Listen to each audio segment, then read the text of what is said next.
Bonsoir tout le monde, ici Roguise. Ce soir, je vous fais une vidéo un peu spéciale puisque je vais vous faire une vidéo donc, du jailbreak de l'iOS 6 bêta 1 et bêta 2. Ce jailbreak est compatible iPod 4G, iPhone 3GS et iPhone 4. Ce sont donc seulement les puces A4 et inférieures qui sont compatibles. Bien évidemment, il faut être sous iOS 6 pour que cela fonctionne. Donc premièrement, ce que vous avez à faire, c'est télécharger l'iOS 6 bêta 1. Comme vous pouvez le voir, je l'ai déjà sur mon bureau, ainsi que Red Snow, la version donc 09.13 Dev 2. C'est bien important de télécharger cette version-là, car sinon Red Snow ne reconnaîtra pas votre IPSW de l'iOS 6. Donc je vais ouvrir Red Snow. Voilà. Donc comme vous pouvez voir, j'ai un iPhone 4 en version 6.0. Actuellement, donc je suis bel et bien en bêta 2. Donc ce qu'on va faire, c'est qu'on va cliquer sur Extra, Select IPSW. Je vais aller pointer donc la version d'iOS 6 bêta 1. C'est bien important. Vous pouvez jailbreaker donc la bêta 2 en utilisant l'IPSW de la bêta 1. Si vous utilisez l'IPSW de la bêta 2, Red Snow ne le reconnaîtra pas. Donc, je fais Open. Voilà. Il me dit qu'il a bel et bien été reconnu. OK. On retourne en arrière. Jailbreak. Donc en fait, après, c'est une procédure de jailbreak habituelle, hein. Je vais simplement vous montrer les différentes étapes. Voilà. Donc, comme vous pouvez le constater, euh, Cydia n'est pas encore disponible pour l'iOS 6.0. Vous pourrez tout de même l'installer, je vous l'expliquerai un peu plus loin dans cette vidéo. La seule chose qu'on peut faire pour l'instant, donc, c'est installer les SSH. Je ne sais pas pourquoi mon Mac se met à souffler. Donc, comme vous le savez, il faut mettre votre iPhone en mode DFU. Donc, premièrement, qui dit mode DFU dit l'éteindre. Personnellement, je préfère l'éteindre. Certains le mettent directement en DFU en appuyant 10 secondes donc sur le bouton Power et le bouton Home et en relâchant ensuite le bouton Power. Moi, je préfère d'abord l'éteindre et ensuite le mettre en DFU. Voilà. Donc, les étapes vont apparaître une fois que mon téléphone se sera éteint. Donc, ce qu'il faut savoir aussi sur ce jailbreak, c'est que c'est un jailbreak tethered. Donc, si vous êtes amené à éteindre votre téléphone, vous serez contraint à le redémarrer à l'aide de Red Snow. Je dis votre téléphone, mais c'est aussi valable pour l'iPod, bien évidemment. Donc voilà, je clique sur Next.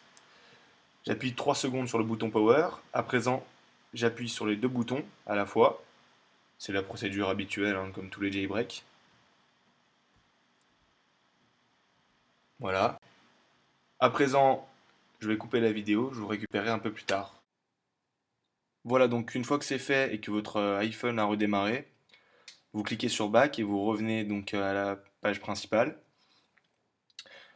Vous éteignez de nouveau votre téléphone, vous cliquez sur Extra, Just Boot, donc veillez bien à ce que l'iPhone soit éteint pour pouvoir passer à l'étape suivante de nouveau. Donc on met une nouvelle fois notre iPhone en mode DFU. Donc cette étape est obligatoire si on veut avoir en fin de compte notre téléphone fonctionnel. Sinon, il y a deux possibilités. Soit l'iPhone démarre mais la plupart des applications crashent et ne fonctionnent pas. Soit notre iPhone reste carrément bloqué sur la pomme. Voilà, donc on va le laisser démarrer. On va donc se connecter en SSH au téléphone. Pour cela, on a besoin de rentrer dans les réglages, puis Wi-Fi. À droite de la Wi-Fi à laquelle vous êtes connecté se trouve une petite flèche bleue. Vous cliquez dessus. Il s'affiche donc en haut l'adresse IP. Cette IP, il faut bien la noter parce qu'on va en avoir besoin. C'est en gros l'adresse de votre téléphone sur le réseau. Donc, dans le terminal, on va rentrer SSH-L route espace l'adresse IP du téléphone. En l'occurrence, le mien, c'est 192.168.83. Bien évidemment, ça diffère sur chaque réseau. On fait entrer.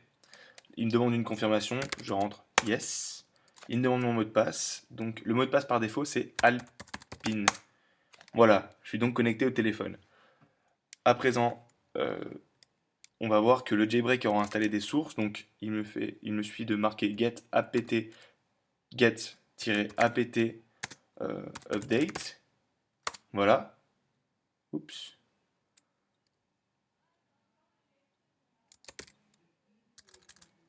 Pardon, c'était l'inverse. apt-get update.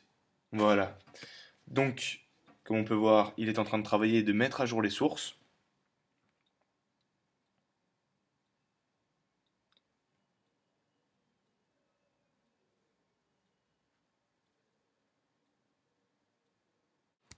Ce code et de cliquer sur Entrée.